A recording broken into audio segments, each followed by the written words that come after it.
welcome to 424 Soccer Talk.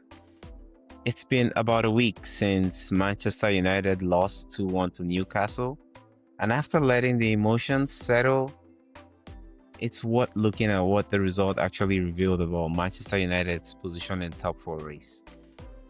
Coming into this game, United were in a relatively strong position in the race for top 4. The win would have created more breathing room between themselves and the chasing pack, particularly Chelsea and Liverpool. Instead, this defeat tightens the race and increases the pressure on the remaining fixtures. Make no mistake, it was one of those games where United should have come really prepared for.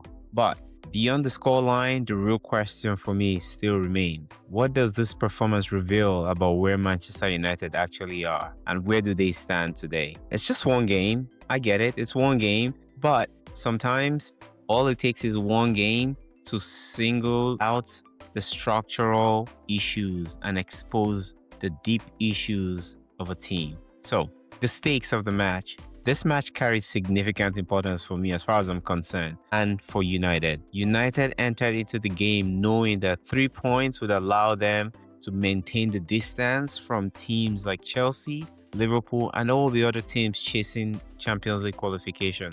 Chelsea, Liverpool, Aston Villa, all 3 teams are chasing and fighting hard for those Champions League spots. So every dropped point has consequences. United still in a strong position, tied on 51 points with Aston Villa, ahead on goal difference. So still have their luck in their hands. However, a win against Newcastle would have really cemented that 3rd position and created just in that buffer that they would have needed. Instead, the result leaves the door open for chasing teams and kind of reduces United's margin of errors. And for a team full of errors and a lot of drop points, every point dropped or gained matters. Now, let's just talk about the game itself. What actually happened in the game?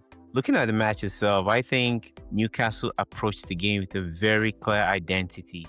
They were aggressive in midfield, energetic in pressing, and direct when transitioning into attack. And the setup was Anthony Elanga on one side, Harvey Barnes on the other, and Anthony Gordon. If you are a United player, defender, or manager, and you see that front 3, they may not all have the best quality, but you know they are going to press you, and you know they are going to push you and run and press, and you're going to work tirelessly. So the least you could do is be prepared for that game. And I think just the aggressiveness of the midfielders, Joe Linton in particularly, caused a lot of problems for United throughout the game. Newcastle were able to disrupt United's build-up phases and force them into quick decision makings and a lot of loose balls and loose passes. It looked very disorganized from United. When United were in possession, they often struggled to establish rhythm and control. They just couldn't control the tempo of the game. And as a result, much of the match became very reactive rather than controlled from a United perspective.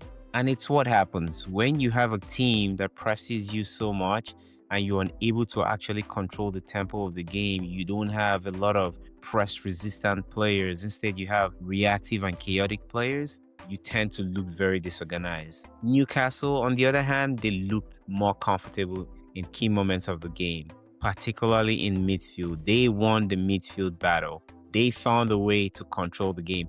And I thought it was a genius plan when they went down to 10 men for Eddie Howe to actually bring in another midfielder to just make sure he maintains control of the midfield, and bringing in substituting I forget the kid's name now, and coming in for Harvey Barnes.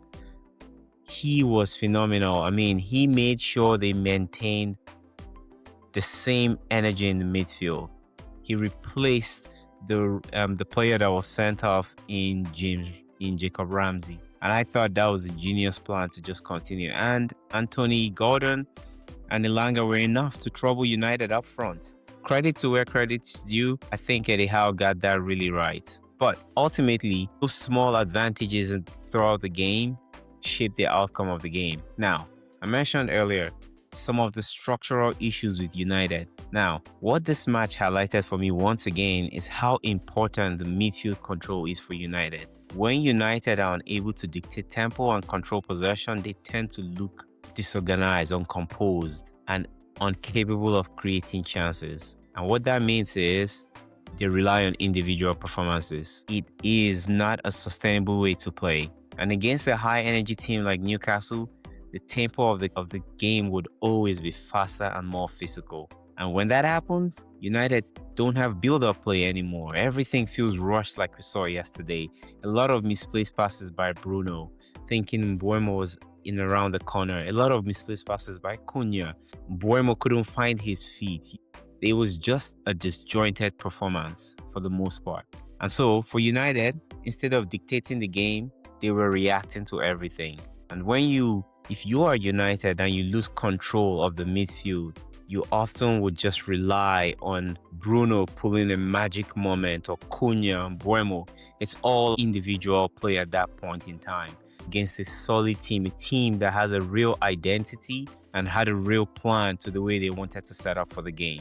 So that, for me, still continues to be a problem, and that is an area of the team United really have to address. I mean, you can't always use the same player for every single type of game. In every single game, there might be a different player that suits the opposition team. Still quality player. Casemiro is a very good player, so I'm not even going to pick on him. But that game was probably meant for somebody who was more agile, who was able to close the gap more, someone more press resistant. Unfortunately, United don't have those kind of players or that type of player, and it's something that they really have to focus and try and get right in the transfer window. But it's still just one game, and for a team that started off the season kind of inconsistent and not playing really well, maybe they've fallen back into that rhythm of not playing well, but the winning mentality they've happened to gain over the last few weeks have kept them going and grinding out results. Unfortunately, Newcastle was just too much of a test for them. So, what does this really mean for the top four chase? From the table perspective, the result just increases the pressure on United, and the gap between United and the chasing teams becomes smaller with every upcoming game, and every one of those 8 games remaining carries a bit more weight. The top 4 race in the Premier League is rarely decided early, and in this case, it likely will go down to the wire. Chelsea look like they played really well against Aston Villa. I didn't get to see the game. I watched the highlights, and sometimes highlights don't tell the full story, so I'm not in a position to comment on that game. However, I did see the Liverpool game. I watched the Liverpool game, and I thought Liverpool had a good play, decent, and should have won that game. But when you don't take your chances, teams will punish you in the Premier League. And, maybe Liverpool deserve to lose that game. As far as United are concerned, they are still in control. They remain in the race. They remain in pole position to secure the third spot. But results like the one against Newcastle just reduces their margin of error. And at this stage of the season, maintaining momentum becomes critical. While the 2-1 loss is disappointing, the bigger takeaway is what the challenges are for the rest of the season. What challenges United still face? Controlling games continues to be an issue, particularly against high energy opponents, and it remains an area that really needs improvement. If United want to secure the Champions League spot for next season, they will need to manage this type of games more effectively.